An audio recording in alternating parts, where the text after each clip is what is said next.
Selamat siang, saya Joy Lasro Purba dengan NIM 2102165, Prodi Sistem Informasi dari kelas 21S04. Nah, pada video kali ini saya akan menjelaskan sedikit tentang cross-site scripting attack ataupun XSS dan mereview jurnal terdahulu tentang topik terkait. Sebelumnya, terima kasih kepada Bapak Surya Dharma Mkom selaku dosen pengampu mata kuliah Komunikasi Data. Nah, langsung saja kita simak video berikut ini. Apa yang dimaksud dengan cross-site scripting ataupun XSS?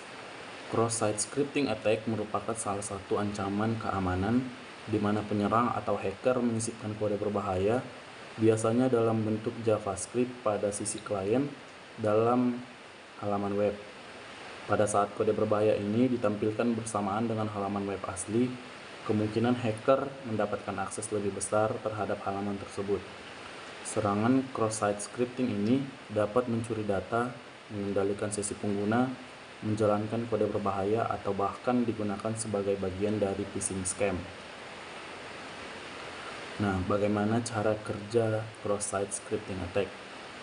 Secara sederhana, cross-site scripting attack ataupun XSS bekerja dengan mengeksekusi script berbahaya di browser korban dengan cara memasukkan kode berbahaya ke halaman web atau web aplikasi yang sah. Umumnya serangan ini dilakukan menggunakan JavaScript, VBScript, ActiveX, Flash, dan bahasa sisi klien lainnya.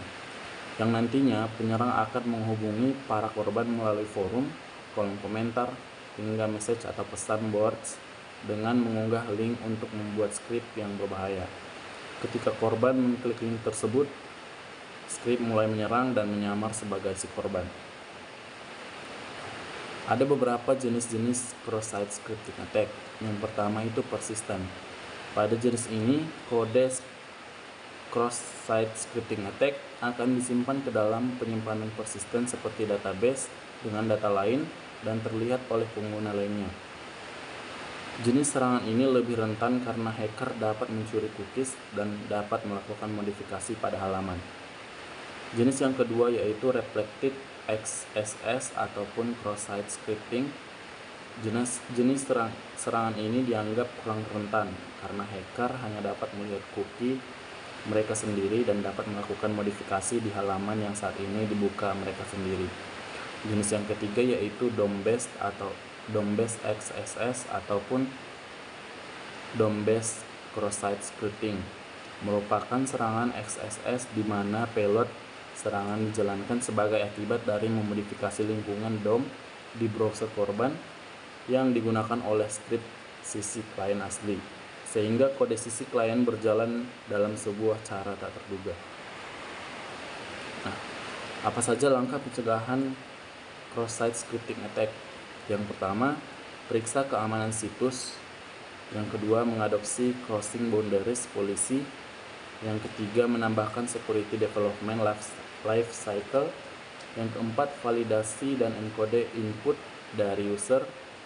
Yang kelima, batasi charset. Yang keenam, escaping output. Yang ketujuh, crossing boundaries. Yang kedelapan, penggunaan ID session. Nah, kita akan review jurnal yang pertama yang berjudul Implementasi Cross-Site Scripting Vulnerability Assessment Tools berdasarkan OWASP Code Review yang ditulis oleh Bapak Muhammad Isfahani, Aditha Bangwiyuda, dan Ari Kusyanti.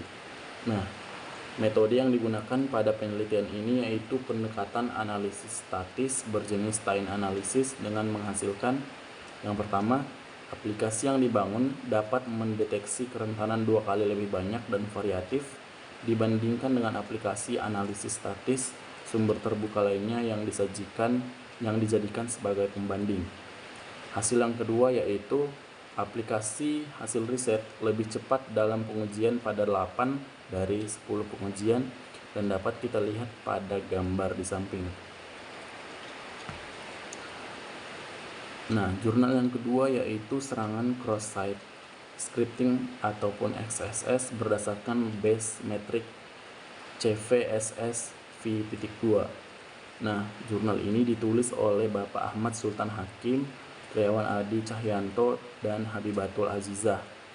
Penelitian kali ini menggunakan metode uji coba menggunakan Basemetric CVSS V.2 dengan hasil yang pertama, hasil dari mekanisme keamanan yang sudah diterapkan dapat menahan serangan XSS sejumlah 16 serangan dengan parameter berbeda. Sedangkan serangkaian serangan dari situs palsu tidak mempengaruhi kinerja situs yang asli. Yang kedua, level kerentanan pada situs blog terendah low dengan nilai base score 2,113 dan tertinggi medium dengan nilai base score 4,758. Hasil yang ketiga yaitu level kerentanan pada situs Man1 Jember terendah atau low dengan nilai base score 2,989 dan tertinggi high dengan base score 7,042.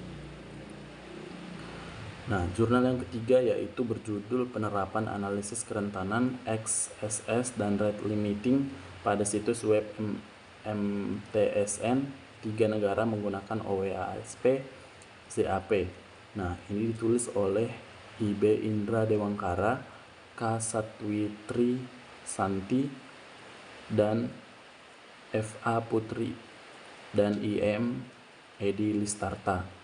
Metode yang digunakan pada penelitian ini adalah uji kerentanan menggunakan tools atau software OWASP ZAP dan membuahkan hasil sebagai berikut. Berdasarkan uji coba yang dilakukan menggunakan tools OWASP ZAP, situs web MTSN 3 negara tidak terdapat kerentanan dan dapat kita lihat seperti gambar di samping, namun ini belum dapat dipastikan secara 100%. Nah, jurnal yang berikutnya yaitu analisis kerentanan serangan cross-site scripting atau XSS pada aplikasi Smart Payment menggunakan framework OWASP. Jurnal ini ditulis oleh Bapak Imam Riyadi, Rusdi Umar, dan Tri Lestari. Penelitian ini menggunakan metode pengujian dengan menggunakan framework OWASP dan membuahkan hasil sebagai berikut. Aplikasi Smart Payment memiliki 6 kerentanan keamanan. Yang pertama, direktori browsing tidak dinonaktifkan. Yang kedua, X-frame option, header yang tidak diatur. Yang ketiga, web browser XSS protection yang tidak diaktifkan. Yang keempat, X-content type option, header di style ke non-if. Terdapat information disclosure suspicious comments. Yang berikutnya terdapat timestamp disclosure Unix. Nah, langkah yang berikutnya yaitu state of the art penelitian terdahulu. Dari penelitian terdahulu tentang cross-site scripting attack,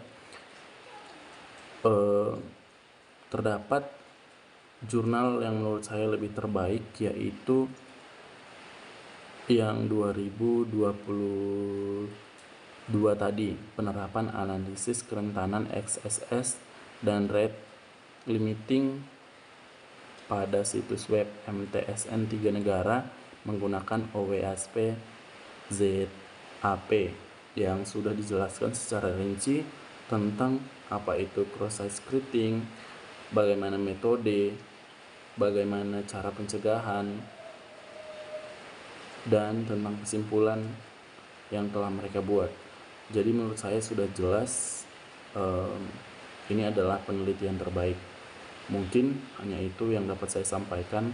Apabila ada kesalahan dalam penyampaian, saya mohon maaf. Akhir kata saya ucapkan terima kasih.